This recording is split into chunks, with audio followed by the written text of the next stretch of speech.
عزیز طلبہ، امید ہے کہ آپ سب خیریت سے ہوں گے اور پچھلا لیسن آپ نے بغور سن لیا ہوگا اور اس کے نوٹس بھی بنا لیے ہوں گے۔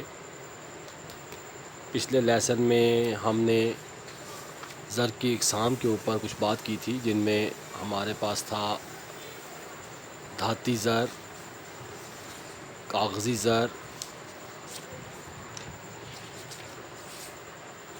اور تیسرے نمبر پہ ہم نے پڑھا تھا قانونی زر۔ زر کی دو مزید اقسام آج ہم دیکھیں گے جو رہ گئی تھی ہمارے پاس، وہ ہے ایک قریبی زر اور دوسرا ہے اعتباری زر۔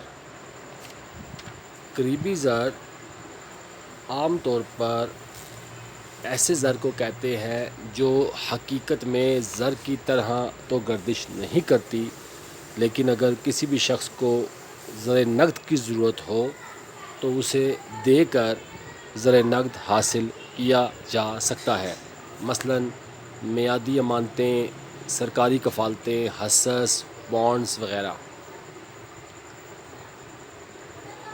جیسا کہ آپ سب جانتے ہوں گے کہ قریبی زر کو براہ راست استعمال کر کے ہم اشیاء کی خرید و فروخت نہیں کر سکتے، لیکن ان کو فروخت کر کے زر نقد حاصل کر سکتے ہیں۔ قریبی زر میں شامل ہیں سرکاری تماسکات، ڈاکخانے کے سرٹیفکیٹس، انعامی بانڈز وغیرہ وغیرہ۔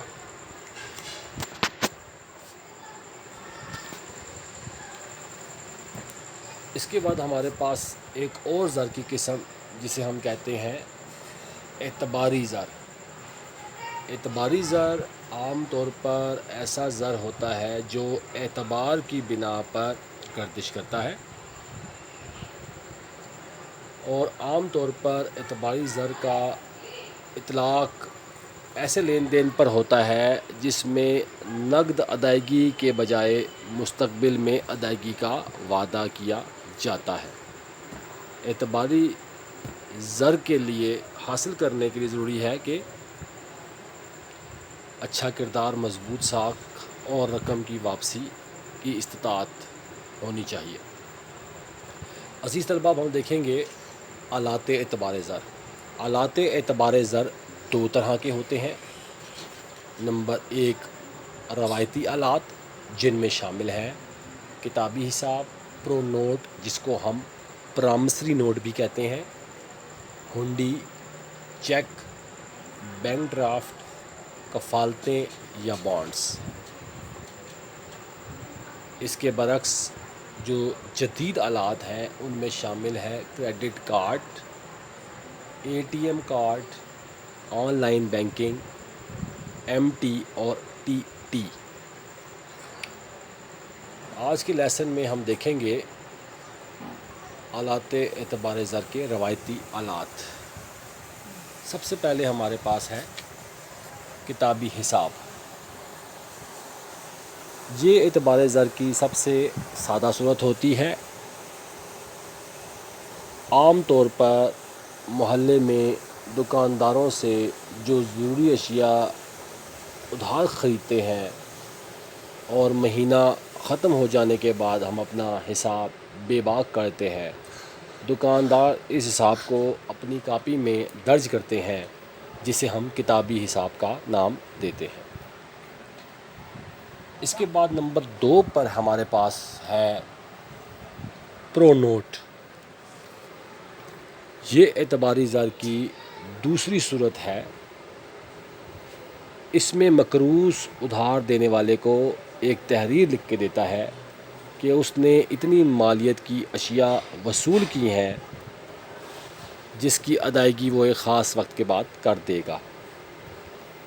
اس تحریر پر رسیدی ٹکٹ بھی لگایا جاتا ہے تاکہ ضرورت پڑنے پر قرض خواہ مقروض کے خلاف کوئی قانونی چارہ جوئی بھی کر سکے۔ اس کے بعد ہمارے پاس تیسری جو قسم ہے روایتی آلات میں، وہ ہے ہنڈی۔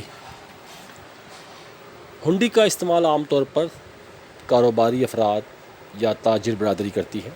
عام طور پر کاروباری لوگ ایک دوسرے کے ساتھ لین دین کرتے وقت نقد ادائیگی نہیں کرتے، بلکہ مال فروخت کرنے والا خریدار کے نام پر ایک حکم نامہ لکھتا ہے، جس میں یہ مطالبہ ہوتا ہے کہ ایک خاص مدت کے بعد وصول کردہ اشیاء کی مالیت کی رقم ہنڈی کے حامل کو ادا کر دی جائے گی۔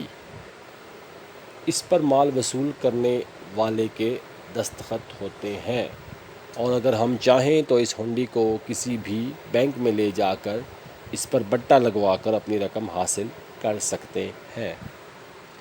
اس کے بعد جو اگلا ہمارے پاس روایتی طریقہ ہے وہ ہے ہمارے پاس چیک۔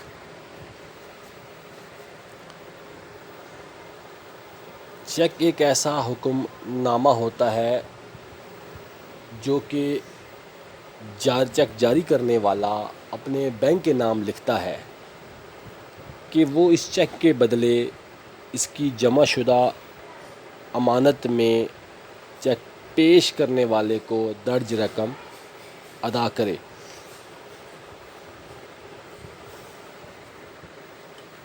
اس کے بعد عزیز طلبہ جو اگلی چیز ہمارے پاس روایتی طریقوں میں ہے وہ ہے بینک ڈرافٹ۔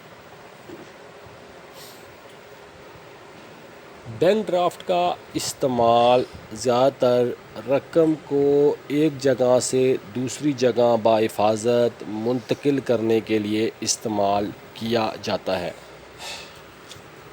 اس میں کیا طریقہ کار فرما ہوتا ہے وہ درج ذیل ہے۔ سب سے پہلے ڈرافٹ حاصل کرنے والا پہلے ایک بینک میں رقم جمع کرواتا ہے، جس کے بدلے وہ بینک اپنی شاخ یا کسی دوسرے بینک کے نام ڈرافٹ حاصل کرنے والے کو مطلوبہ رقم کا حکم نامہ دیتا ہے۔ یہ ڈرافٹ بذریعہ ڈاک بھی منگوایا جا سکتا ہے یا بھیجا جا سکتا ہے، اور دستی بھی لیا جا سکتا ہے۔ جو بینک میں جا کر درج شدہ رقم وصول کر سکتا ہے۔ اس کے بعد عزیز طلبہ آج کا جو ہمارا آخری روایتی طریقوں میں جو ہمارے پاس آلات ہیں وہ ہے کفالتیں یا بانڈز۔